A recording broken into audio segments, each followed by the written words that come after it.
il y a 4 dimensions de l'esprit. La première, c'est le Saint-Esprit au-dedans de nous. N'est-ce pas? Il est venu habiter en nous. Notre corps est le temple du Saint-Esprit, n'est-ce pas? C'est le Saint-Esprit au-dedans de nous. C'est la première dimension de l'esprit. C'est ce qui se passe le jour où tu reçois Jésus comme Seigneur et Sauveur. Le Saint-Esprit vient, il habite en toi.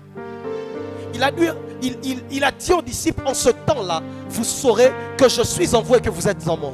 Alléluia. Le Saint-Esprit vient habiter en toi. Il devient comme une version portable de Dieu à l'intérieur de toi. C'est la première dimension. Le Saint-Esprit qui vit en toi. Il produit le fruit de l'Esprit. Il produit le zèle. Il produit toutes ces choses. Le caractère de Dieu. Parce que le caractère ne se forge pas de l'extérieur mais de l'intérieur. Alors il habite à l'intérieur de toi pour provoquer une transformation interne et non d'abord externe. La transformation doit venir du dedans au dehors, pas du dehors au dedans. Est-ce que quelqu'un est avec moi? La deuxième dimension, c'est l'Esprit au milieu de nous. C'est le Saint-Esprit parmi nous. Ça, c'est la deuxième dimension. C'est ça, Emmanuel. Nous avons vu le Fils de Dieu habiter au milieu de nous. Ça, c'est la deuxième dimension. Le Saint-Esprit qui vient, mais au milieu de nous. Ça, c'est Emmanuel. C'est ce que nous vivons dans les cultes. Dieu est au milieu de nous. Il dit lui-même dans Matthieu 18, le verset 20. Là où 2 ou 3 s'assemblent à mon nom, je suis quoi? Au milieu d'eux. Le problème, c'est que les gens ont cru qu'il fallait être 2 ou 3 pour que Dieu soit là. C'est faux. Si tu es seul, donc Dieu n'est pas là. Parce qu'il a dit là où 2 ou 3 s'assemblent à mon nom, je suis au milieu d'eux. Non, non, non, non, non, non. La Bible n'a pas dit je suis avec eux. La Bible a dit je suis au milieu d'eux. Le nombre n'est que la condition pour que Dieu puisse trouver un milieu pour être. Parce que si je suis seul, il n'y a pas de milieu. Mais si on est à 2, alors il y a un milieu entre nous deux. Si on est à 3, il y a un milieu. Mais si je suis seul, il n'y a pas de milieu. Dieu est là, mais il n'est pas au milieu. Il ne peut pas être au milieu. Le nombre n'est que la condition pour que Dieu choisisse la position d'être au milieu. Pas du côté de l'autre, pas du côté de l'autre, mais au milieu de 2. C'est-à-dire si on n'est pas à 2, si on n'est pas à 3, Dieu est là devant moi, pas au milieu. La troisième dimension maintenant, c'est la dimension de l'onction. Le Saint-Esprit sur nous.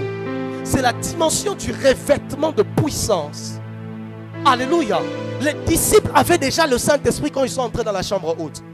Parce que quelques versets plus tôt, la Bible déclare, il souffla sur eux et il leur dit, recevez le Saint-Esprit. Mais c'était quelle dimension? Pas sur eux, en eux.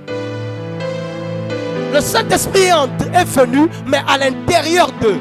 Mais il leur dit encore, mais attendez ce que le Père a promis. Parce que ce qu'il a promis, ce n'est pas maintenant le Saint-Esprit en toi, mais c'est un revêtement de puissance, le Saint-Esprit sur toi. C'est une onction. C'est pour cela qu'à la Pentecôte, la Bible prend le soin de préciser qu'ils étaient ensemble dans un lieu, il y eut un bruit comme le vent impétueux et des langues semblables à des langues de feu se posèrent, quoi? Sur leur... Parce que c'était le Saint-Esprit maintenant, pas au-dedans d'eux, mais sur... Oh, chata, je prie que le Saint-Esprit vienne sur toi ce soir. Je disais, je prophétise, je décrète et déclare que le Saint-Esprit vienne sur toi ce soir.